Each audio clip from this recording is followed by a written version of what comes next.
Welcome on board to the Alien Spaceship talk show with Emmy Hikins and Trevor, a podcast where no topic is off limits. Fasten your seatbelt, stick the kettle on, you're in for a bumpy ride. So sit back, relax, and enjoy the show. I would look at it as a human being. I would say, you know what, as humans, we're not bound to get it right all the time. So I would have a little bit of sympathy. But she just went right in for the jugular. You know, she was like, you said and I thought, who are you? and that's one of the reasons why I sort of limit a little bit. I just think to myself, you know what? Let it come up in conversation. If it comes up in conversation, that's fine. But don't be too, because then somebody might share their own opinion and knock your positive into negative. So, you might be thinking positive of something and then somebody says something and you think, whoa, it might be helpful, but you don't want to hear it, do you? Well, for me, I'm just thinking of myself. I suppose it's the human etiquette, isn't it?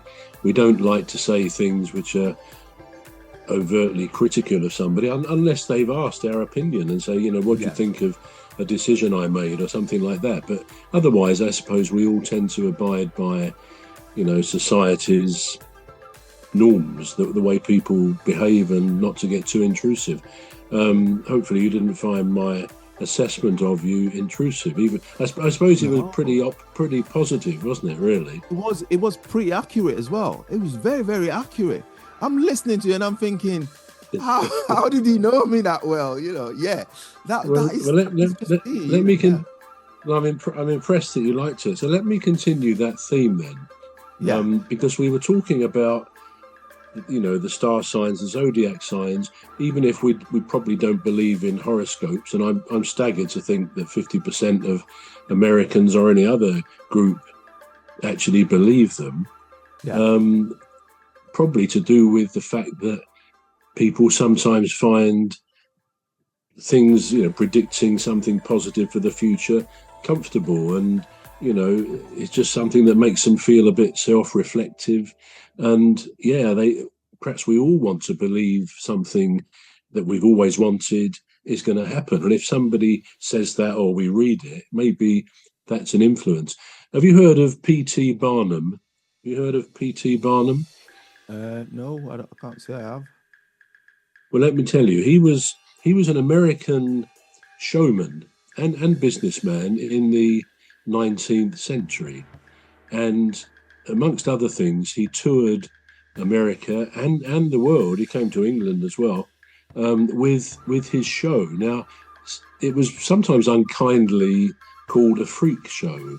I mean, possibly it was acceptable at the time, but basically it was people perhaps disadvantaged with physical disabilities. One of his actors, if that's the word, a little man about 2 feet tall called Tom Thumb. I mean, there's been songs and I think films, cartoons about Tom Thumb, but he travelled the world with P.T. Barnum on these shows. And actually, you may or may not have seen the film, I don't know, 4 or 5 years ago, called The Greatest Showman. And that is all about P.T. Barnum. He's the guy that was about. And if you did see it, you may remember that there were people with some very physical disabilities in there, but he gave these very popular shows, but got them performed around the world, as I say. And he also did things like pranks and hoaxes and magic things. He gave people the impression that he knew more about them as individuals in his dealings with people than they actually knew themselves. He had this way with words. And in fact, he got famous by a phrase, not the nicest phrase, there's a sucker born every minute. And it's not clear whether he actually ever said that. But basically he was able to display that he could get people to believe things by making statements and they think, wow, that's me to a T. That is really me. And he was very clever in that. Now, a few years later, I think it was in 1948, another American psychologist who was a lecturer as well, he discovered what he called, well, it was a cognitive bias. We all have biases, don't we, which we'll think about in what we believe and what we don't believe. But he discovered something he called the Barnum effect. It was also called the Forer effect. Bertram Forer, this guy was called. And what this showed, he sort of did a couple of things to demonstrate the reality of this, to prove that people, in great numbers of people, could actually take on board and believe things about their personalities, about future predictions, all sorts of things, even though he knew nothing really about them. Now, what he did, he had a class of students who he actually gave... We're going to take a short break now. We're back shortly. You've been listening to the Alien Spaceship Talk Show with Trevor and Emmy Hikins. The Alien Spaceship Talk Show podcast is looking for sponsors.